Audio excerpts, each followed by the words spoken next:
नमस्कार, आप देख रहे हैं सिटी पोस्ट लाइव। मैं हूं दीपक शर्मा। तेजस्वी यादव ने मंगनी लाल मंडल को इस उम्मीद के साथ राजद का प्रदेश अध्यक्ष बनाया है कि वे उन्हें मुख्यमंत्री पद तक पहुंचने में मदद करेंगे, मुख्यमंत्री बनने में मदद करेंगे। अब मंगनी लाल मंडल कैसे मदद कर सकते हैं तेजस्वी यादव की मुख्यमंत्री बनने में, मुख्यमंत्री बनने का सपना पूरा करने में, इसका खुलासा, इस पर बातचीत, इस पर चर्चा करने के लिए हमारे साथ हैं वरिष्ठ पत्रकार श्रीकांत प्रत्योष। तो कैसे मंगनी लाल मंडल तेजस्वी के सीएम बनने के सपने को सच कर सकता है? देखिए, लालू यादव तो राजनीति के माहिर खिलाड़ी हैं और सबसे पहले उन्होंने ही जो ईबीसी जातियां हैं, इसमें करीब 130 जातियां हैं, तो इनको पंचफोरना कहा था। पंचफोरना मतलब हुआ कि 5 मसाले का मिश्रण, जिसकी छौंक देने से कोई भी व्यंजन बहुत स्वादिष्ट बनता है।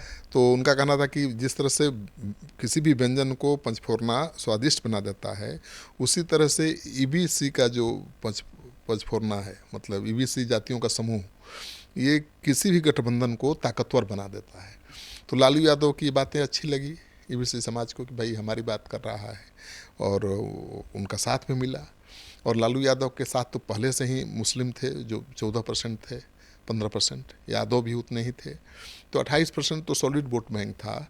और उन्होंने ईबीसी को लुभाया, रिझाया, पंचफोरना कह के, और कुछ समर्थन हासिल कर लिया। तो उसकी वजह से लालू यादव इतना दिन सत्ता में रहे। लेकिन उन्होंने तो क्यों लुभाया, रिझाया।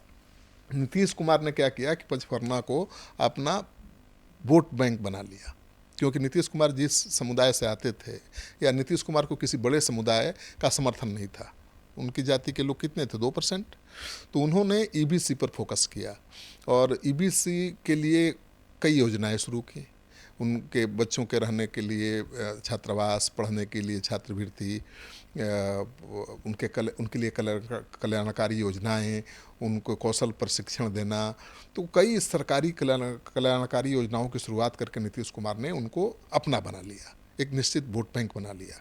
नीतीश कुमार जिस समुदाय से आते हैं, उनकी आबादी तो आज भी 2.5% से कम ही है, लेकिन नीतीश कुमार अभी भी बिहार की राजनीति में बैलेंसिंग फैक्टर बने हुए हैं, इसी पंचफोरना वोट बैंक के कारण, जिसे लालू ने नाम दिया था।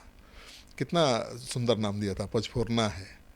तो उस पंचफोरना को नीतीश ने अपना वोट बैंक बना लिया। और आगे चलकर तो आपने देखा है कि जब मोदी आए, उसी ईबीसी के नेता के रूप में उभरे, तो ईबीसी समाज उनके पीछे लग गया और आज उनका झंडा बुलंद है, बीजेपी का झंडा बुलंद है। तो तेजस्वी यादव ने इसी ईबीसी की ताकत को समझा है और उसका समर्थन पाने के लिए एक 75 साल के बुजुर्ग धानुक जाति के नेता, ईबीसी के नेता को, मंगनी लाल मंडल को पार्टी की कमान सौंप दी है। और ये बहुत बड़ी बात है, क्योंकि 50 साल बाद किसी अति पिछड़ा को प्रदेश की कमान सौंपी गई है। इसके पहले 50 साल पहले ही सौंपी गई थी, लेकिन अब पहली बार ये सौंपी गई है। तो आप अहमियत समझ सकते हैं कि ईबीसी वोट बैंक की कितनी अहमियत है। उसके समर्थन से खेल बन सकता है, बिगड़ सकता है।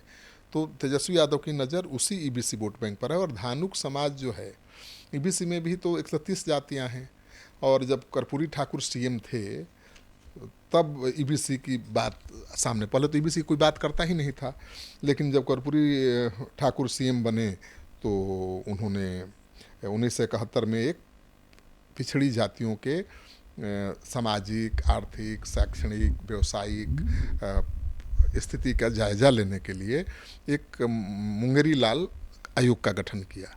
लेकिन जब तक रिपोर्ट आया 4-5 साल बाद, तब तक वो हट चुके थे मुख्यमंत्री की कुर्सी से, और डॉक्टर जगन्नाथ मिश्रा मुख्यमंत्री बन चुके थे। तो उस रिपोर्ट पर कोई काम ही नहीं हुआ। फिर जब कर्पूरी ठाकुर दोबारा मुख्यमंत्री बने तो उन्होंने पिछड़ों के लिए 8% और अति पिछड़ों के लिए 12% आरक्षण का पहली बार प्रावधान किया। तो उनके बाद तो कोई बड़ा नेता बना नहीं ईबीसी का जो उनको गोलबंद रख सके, और यही कारण है कि उसको फ्लोटिंग वोट बैंक के रूप में राजनीतिक दल देखते हैं कि जो चाहे उसको तोड़ सकता है, जो चाहे उसको लुभा सकता है। तो लालू जी ने शुरुआत में वो किया, लेकिन नीतीश जी ने सॉलिड बेनिफिट दे दिया उनको। उनके लिए आरक्षण की व्यवस्था कर दी, उनके बच्चों के लिए छात्रावास की व्यवस्था कर दी, उनके बच्चों के लिए छात्रवृत्ति की व्यवस्था कर दी, उनके कौशल विकास के लिए ट्रेनिंग की व्यवस्था कर दी। तो उनको लगा कि कोई हमारे लिए भी कर रहा है। तो नीतीश कुमार अति पिछड़ों के नेता बन गए। नीतीश कुमार, लालू यादव दोनों तो पिछड़े समाज के नेता हैं। लालू यादव पिछड़े समाज के नेता हैं, नीतीश भी पिछड़े समाज के नेता हैं, लेकिन नीतीश कुमार की जाति के कम वोटर हैं, तो उन्होंने अति पिछड़ा को अपने साथ जोड़ लिया, उनको अपना अस्थाई वोट बैंक बना लिया, उनके लिए काम करके। तो आज बैलेंसिंग फैक्टर बने हुए हैं, जिसके साथ जाते हैं वही चुनाव जीतता है, जिसके साथ जाते हैं उसी की सरकार बनती है। तो ऐसे में अब मंगनी लाल मंडल वो ईवी से शिफ्ट करा पाएंगे तेजस्वी यादव के साथ, आरजेडी के साथ? देखिए, ये बहुत आसान काम नहीं है, लेकिन मैं बता दूं कि ईबीसी में तो 128 जातियां हैं, लेकिन कुछ ही जातियां राजनीति में काफ़ी सक्रिय हैं या आगे हैं। इसमें धानुक भी एक, धानुक भी है, निषाद है, कुशवाहा है, आप जानते हैं। और पहले से ही मुकेश सहनी हैं तो मल्लाह वोट मिलेगा। हाँ, और बनिया समाज है। तो आप देख लीजिए, पिछले चुनाव में तो लोकसभा चुनाव में बीजेपी से सबसे कम बनिया समाज को टिकट मिला, माने ईबीसी को सबसे कम टिकट मिला, और जबकि आरजेडी महागठबंधन में 24% से ज़्यादा ईबीसी को टिकट मिलता रहा है। जेडीयू भी ईबीसी को ज़्यादा टिकट देता है, लेकिन बीजेपी में रामा देवी का टिकट कट गया, पिंटू थे जो सांसद सीतामढ़ी के, उनका टिकट कट गया। तो बीजेपी ने तो अपने 2 सांसदों का ही टिकट काट दिया जो बनिया समाज से आते थे, और नाराज़गी न हो इसको लेकर ही दिलीप जायसवाल को प्रदेश अध्यक्ष बनाया गया। तो ईबीसी वोट बैंक तो अब मोदी के साथ है, नीतीश के साथ भी है बिहार में काफ़ी हद तक, लेकिन अब तो नीतीश मोदी एक साथ हैं तो दोनों के साथ है, लेकिन मोदी के साथ पूरे देश का ईबीसी है, और उसी की बदौलत वो राज कर रहे हैं। तो ऐसे में अब तो ये इन्हीं के कंधे पर जिम्मेवारी है ना, मंगनी लाल मंडल के कंधे पर, कि मंगनी लाल मंडल को जिस मकसद से राजद सुप्रीमो लालू प्रसाद यादव, तेजस्वी यादव ने प्रदेश अध्यक्ष बनाया है कि मंगनी लाल मंडल राष्ट्रीय जनता दल से ईबीसी वोट बैंक को जोड़ने का काम करेंगे। तो इसमें कितनी चुनौती आएगी, क्योंकि सबसे बड़ी बात यह है कि राष्ट्रीय जनता दल में प्रदेश अध्यक्ष की कितनी भूमिका होगी, क्योंकि सारे फैसले आज भी लालू प्रसाद यादव लेते हैं, तेजस्वी यादव लेते हैं। ऐसे में मंगनी लाल मंडल के हाथ में पावर कितना होगा? देखिए, होता है, आपने ठीक कहा कि आरजेडी के प्रदेश अध्यक्ष होने का, जेडीयू के प्रदेश अध्यक्ष होने का कोई मतलब नहीं है। किसी भी क्षेत्रीय दल के प्रदेश अध्यक्ष की क्या हैसियत होती है? अब तो आरजेडी मतलब लालू यादव, तेजस्वी लालू यादव मतलब आरजेडी, और जेडीयू मतलब नीतीश कुमार मतलब जेडीयू। तो इन पार्टियों के प्रदेश अध्यक्ष की बहुत अहम भूमिका नहीं होती है, लेकिन दीपक एक प्रतीकात्मक संदेश जाता है। अब मान लीजिए कि धानुक समाज का नेता 50 साल बाद उसके हाथ में कमान आई है, अति पिछड़ा के हाथ में किसी पार्टी की कमान 50 साल बाद आई है, जिसको तेजस्वी खूब हाईलाइट कर रहे हैं।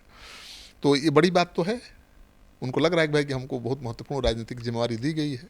भले मंगनी लाल मंडल का बहुत नहीं चले, और मंगनी लाल मंडल का नहीं चलेगा, उनकी बात नहीं सुनी जाएगी, तो शांत भी बैठने वाले नहीं हैं। बड़े बगावती तेवर के नेता हैं, कई बार दल बदल चुके हैं, आपको पता ही है। जेडीयू आरजेडी कई बार कर चुके हैं ना वो और लगातार वो विधान परिषद के सदस्य रहे हैं, मंत्री रहे हैं, एक बार सांसद भी रहे हैं, एक बार राज्यसभा सांसद भी रहे हैं। तो ईबीसी के तो बड़े नेता के रूप में वो स्थापित हैं, लेकिन उम्र ज़्यादा हो गई है तो ज़्यादा मेहनत भी नहीं कर पाएंगे। अब 75 साल की उम्र में एक नौजवान का मुकाबला कैसे कर पाएंगे वो? लेकिन एक प्रतीकात्मक संदेश है। तो पप्पू यादव ने आज कहा है कि मंगनी लाल मंडल को मुख्यमंत्री कैंडिडेट घोषित कर देना चाहिए तेजस्वी यादव को। तो पप्पू यादव को तो ये मौका मिल गया है, और लड़ाई लगवाएंगे। अब मंगनी लाल मंडल बहुत महत्वाकांक्षी भी हैं, ये भी जान लीजिए। हालांकि अब इस उम्र में वो नहीं कहेंगे कि हम सीएम का पद चाहिए, लेकिन पप्पू यादव तो झगड़ा लगा रहे हैं। तेजस्वी यादव उनको लाए हैं पार्टी में उनको मुख्यमंत्री बनाने के लिए, कि अपनी मुख्यमंत्री की कुर्सी सुरक्षित करने के लिए लाए हैं ना भाई। अब देखना है कि देखिए, धानुक समाज होता क्या है कि अति पिछड़ी जातियों में तो 130 जातियाँ हैं, लेकिन कुछ जातियाँ ऐसी हैं जो अति पिछड़ी जातियों को गुलबंद करती हैं, उनकी गुलबंदी में बहुत अहम भूमिका निभाती हैं। जैसे कुशवाहा हो गया, धानुक हो गया, मलाह हो गया, ठीक है, बनिया हो गया।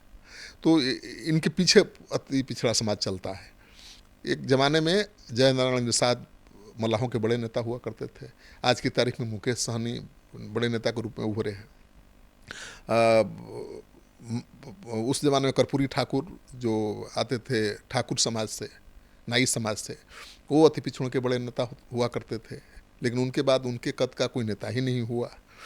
तो चुनौती तो है, इतना आसान नहीं है। तो मिथिलांचल के रहने वाले हैं मंगनी लाल मंडल। मिथिलांचल में कभी बहुत पकड़ थी मजबूत आरजेडी की, महागठबंधन की, लेकिन आज की तारीख में वहाँ एनडीए का झंडा गड़ा हुआ है।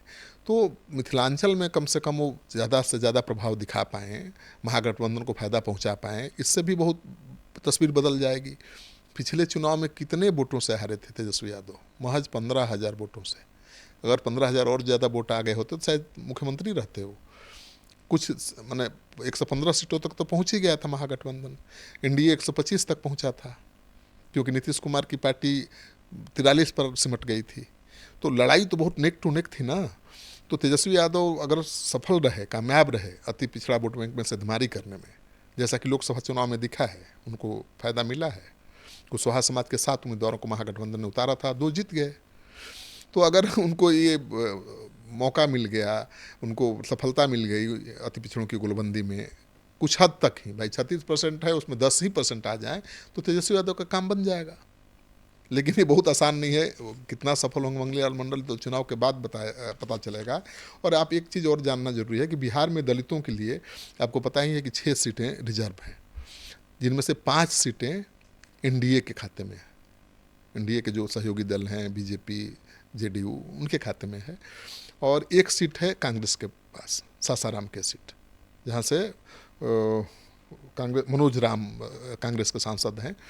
तो दलित वोट बैंक पर भी कितना कब्जा है एनडीए का, कितना मजबूत। अति पिछड़ा वोट बैंक पर भी एनडीए का दबदबा है। तो ऐसे में तेजस्वी यादव के लिए बहुत आसान काम नहीं है। और अभी आप देखेंगे कि 8 स्वर्ण, 16 यादव, 10 अति पिछड़ा उम्मीदवार चुनाव मैदान में उतरे थे, महागठबंधन, इंडिया गठबंधन दोनों की तरफ से। उसका मैं बता रहा हूँ एक आंकड़ा कि महागठबंधन और इंडिया गठबंधन के उम्मीदवारों की सूची आप देखेंगे तो 18 स्वर्ण समाज के उम्मीदवार उतारे गए थे, 16 अकेले यादव और 10 अति पिछड़ा उम्मीदवार उतारे गए थे।